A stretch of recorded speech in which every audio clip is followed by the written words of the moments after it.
আসসালামু আলাইকুম প্রিয় ফুটবল ফ্যান্স। সাম্প্রতিক সময়ে ম্যাক অ্যালিস্টারকে কেন্দ্র করে একটা রিউমার শোনা যাচ্ছে, যেটা একটা উৎস থেকে হয়তোবা তৈরি হয়েছিল, তবে নানা রকমের প্ল্যাটফর্মে, বিশেষ করে দেশীয় প্ল্যাটফর্মগুলোতে এটাকে এমনভাবে শেয়ার করা হয়েছে যেন মনে হচ্ছে যে ব্যাপারটা একেবারে সত্য হতে চলেছে।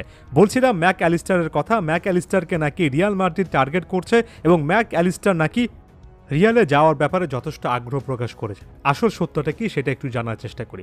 প্রথমত, এই রিউমারটা কোথা থেকে এলো সেই সোর্সটাতে একটু চলে যাচ্ছি। আর্জেন্টিনার একজন সাংবাদিক মার্সেলো বেন্ডেট্টো মূলত এই রিউমারটা শুরু করেছেন এবং এই রিউমারের পেছনে তিনি কারণ হিসেবে দেখিয়েছেন রিলিজ ক্লজ, অর্থাৎ এই প্লেয়ারটা ম্যাক অ্যালিস্টারের রিলিজ ক্লজে নাকি মাত্র 60 মিলিয়ন ইউরো, 60 মিলিয়ন ইউরোর কথা বলা আছে এবং এই অ্যামাউন্টটা দিলে যে কোনো ক্লাবে তিনি চলে যেতে পারেন। অর্থাৎ লিভারপুলের সঙ্গে চুক্তিবদ্ধ থাকলেও এখানে রিলিজ ক্লজের অ্যামাউন্টটা নাকি কম রাখা হয়েছে ম্যাক অ্যালিস্টার, যাতে করে ভবিষ্যতে যে কোনো একটা গন্তব্যে যেতে পারেন।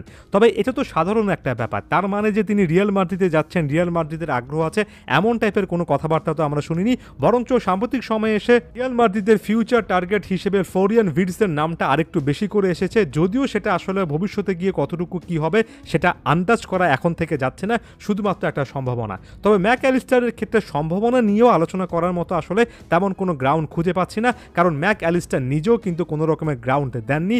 ইএসপিএনের সাংবাদিকরা ম্যাক অ্যালিস্টারকে একটা প্রশ্ন করেছিলেন এবং সেই সাংবাদিকের প্রশ্নের জবাবে একেবারে ক্লিয়ার কাটভাবে ম্যাক অ্যালিস্টার জানিয়েছেন তিনি বর্তমানে যেখানে আছেন সেখানে যথেষ্ট হ্যাপি আছেন। কে কি ভাবছেন সেটার দিকে তিনি এই মুহূর্তে তাকাচ্ছেন না।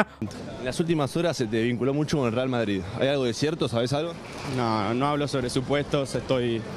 অর্থাৎ এখানে ম্যাক অ্যালিস্টার নিজে কিন্তু তার ওই একটা স্টেটমেন্টের মাধ্যমে সম্পূর্ণ রকমের রিউমারটাকে একেবারে উড়িয়ে দিলেন।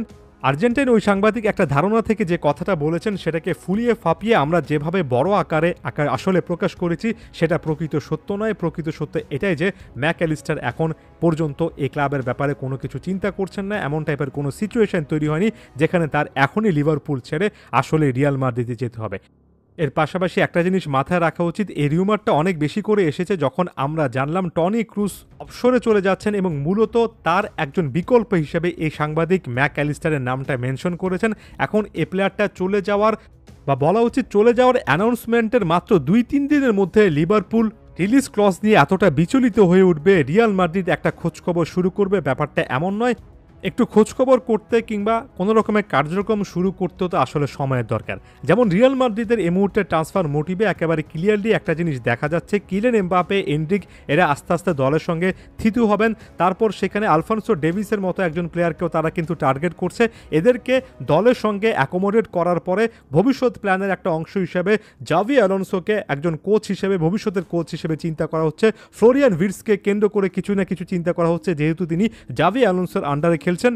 এভাবে লং টার্ম প্ল্যান কিন্তু করা হচ্ছে। ম্যাক অ্যালিস্টারকে রিয়াল মাদ্রিদ যদি টার্গেটও করে তাহলে সেটার আসলে কার্যক্রম, কোনো রকমের মুভমেন্ট এতটা সহজে আসার কথা নয়। অন্যদিকে ম্যাক অ্যালিস্টার যিনি কিনা ইপিএলে এসেছেন এবং লিভারপুলের জার্সিতে মাত্র একটা সিজনই কমপ্লিট করেছেন, তিনি এত সহজে লিভারপুল থেকে চলে যাবেন, মাত্র একটা সিজন খেলে চলে যাবেন, এটা এখন পর্যন্ত লাইকলি বলে মনে হচ্ছে না।